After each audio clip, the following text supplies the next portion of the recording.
দিনটা হচ্ছে শুক্রবার। আজকে তো আমার অফিস ছিল, কিন্তু আজ আমি অফিস যাইনি। শরীরও আমার ভালো নেই, আর তাছাড়াও বাড়িতে যেহেতু কেউ নেই, বাড়িতে একজনকে থাকতে হবে, তো ওর জন্য আজ আমি অফিস যাইনি। মা তো বোনের কাছেই আছে, আর আজকে বাবাও আর কি ডিউটি গেল। ভাইয়েরও আজকে অফিস আছে।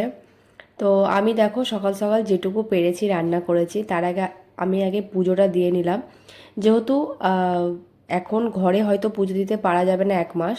তো এখনও বোন যেহেতু বাড়ি আসেনি, আর আমি দিতে পারবো পুজোটা, যেহেতু দুদিন পুজো দেওয়া হয়নি। তাই খুব সুন্দরভাবে আর কি ঠাকুর ঘর পরিষ্কার করে পুজো দিয়ে নিলাম। আর কি কি রান্না করেছি তোমাদেরকে তো দেখালাম।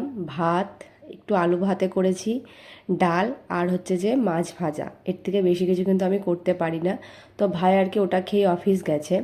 আর দেখো আমার দুটো পার্সেল এসেছে, তার মধ্যে হচ্ছে যে এই যে ক্লথ অর্গানাইজার, যেগুলো 3টে সেটের আছে, বেশ ভালো। তো আমার এখানে অ্যাড্রেসে অর্ডার দেওয়া ছিল, তো এটা তো আমি অবশ্যই ঘরে গিয়ে ব্যবহার করব। এগুলো আমি অ্যাকচুয়ালি ব্লাউজ বা ছোটো ছোটো জিনিসগুলো রাখার জন্য কিনেছি। আর একটা ব্যাগে আর কি আমি বেশ কিছু জিনিস ভরে রেখেছি। আর দেখো তার সাথে এই মোজাগুলো নিয়েছি গরমে পরার জন্য, বেশ ভালো কিন্তু। 6টা সেট ছিল। আর দেখো আমি সোনা বাবার জন্য বেশ কিছু জিনিস অর্ডার করেছি, তার মধ্যে একটা পার্সেল এসেছে। ন্যাপিগুলো অর্ডার করেছিলাম, তো ওটাই আর কি তোমাদের সাথেই শেয়ার করলাম। জাস্ট এই মাত্র এলো, বেশ ভালো। এটারও 10টা সেট আছে। আর যেহেতু ওকে পড়াবো, তো ওর জন্য অবশ্যই সেগুলো ওয়াশ করে দেবো। তো আমি আসার সাথে সাথে এগুলো কেচেও মিলেও দিলাম, যাতে তাড়াতাড়ি শুকিয়ে যায়। তো বেশ ভালো, কারণ সব সময় তো হাগিস বা প্যাম্পাস পরানোটা ঠিক না।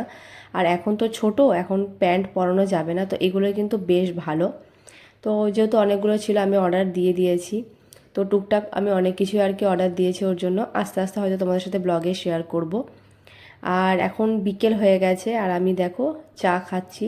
একটু চা করলাম, আর চাটা খাওয়ার পরেই আর কি আমি এগুলো সব ধুয়ে মিলে দিয়েছি।